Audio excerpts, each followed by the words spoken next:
এবার পবিত্র কোরআনের কাছে মাথা নত করেছে সমস্ত আধুনিক বিজ্ঞান। সময়ের সঙ্গে পাল্লা দিয়ে দ্রুত উন্নত হচ্ছে প্রযুক্তি। একসময় যেসব বিষয় মানুষের কাছে ছিল কেবল কল্পনা, এখন তা বাস্তবে রূপ নিচ্ছে। এভাবে মহান আল্লাহ যুগে যুগে তার বান্দাদের বিভিন্ন নিদর্শনের সাক্ষী করে তার বরত্বের জানান দিয়েছেন। বিস্তারিত থাকছে ডেস্ক রিপোর্টে। এবার পবিত্র কোরআনের কাছে মাথা নত করেছে সমস্ত আধুনিক বিজ্ঞান। সময়ের সঙ্গে পাল্লা দিয়ে দ্রুত উন্নত হচ্ছে প্রযুক্তি।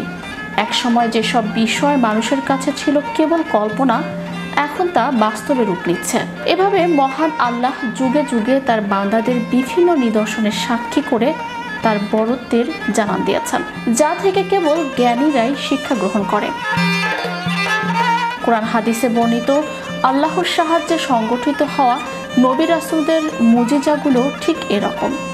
মহান আল্লাহ বিভিন্ন সময় তার মনোনীত বান্দাদের সাহায্য করতে বিভিন্ন অলৌকিক ঘটনা সংগঠিত করেছেন, যা সে যুগের মানুষের কাছে অকল্পনীয় ছিল।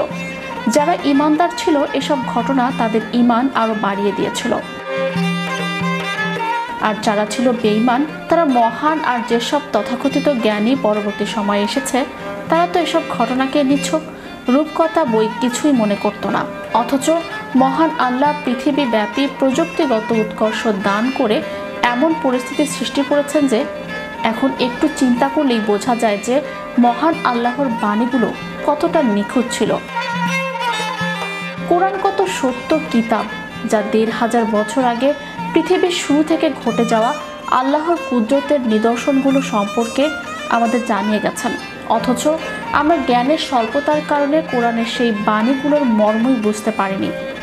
তারই একটি ক্ষুদ্র উদাহরণ বর্তমান রোবোটিক, কৃত্রিম বুদ্ধিমত্তা, মেশিন লার্নিং ও সুপারসনিক ফ্লাইট প্রযুক্তি।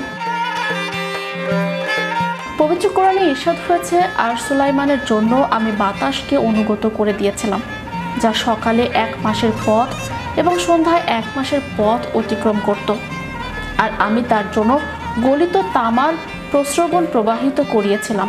আর কতিপয় জিন তার রবের অনুমতিক্রমে তার সামনে কাজ করত। তাদের মধ্যে যে আমার নির্দেশ থেকে বিচ্যুত হয়, তাকে আমি জ্বলন্ত আগুনের আযাব আস্বাদন করাবো। তারা তৈরি করত সুলাইমানের ইচ্ছা অনুযায়ী তার জন্য প্রাসাদ, ভাস্কর্য, সুবিশাল হাউজের মতো বড় পাত্র ও স্ত্রীর হাড়ি। হে দাউদ পরিবার, তোমরা কৃতজ্ঞতা স্বরূপ আমল করে যাও এবং আমার বান্দাদের মধ্যে অল্পই কৃতজ্ঞ। আল্লাহর এসব কুদরতের নিদর্শনকে জাদুটোনা কিংবা অন্য কোনো তকমা দিয়ে হেয় করার চেষ্টা করেছিল। মহান আল্লাহ আমাদের সবাইকে তার পবিত্র কোরআন বোঝা ও আমল করার তৌফিক দান করুন। Channel Europe news desk.